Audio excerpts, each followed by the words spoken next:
আসসালামু আলাইকুম। আমি সৌরভ সুমন। আপনাদের একটা গান শোনানোর চেষ্টা করব।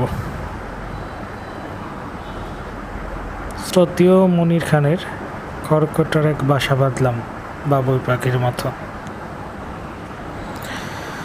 খড়কুটার এক বাসা বাঁধলাম বাবুই পাখির মতো, এই হৃদয়ের ভালোবাসা দিলাম আছে যত, একটা ময়না পাখি সেই বাসায়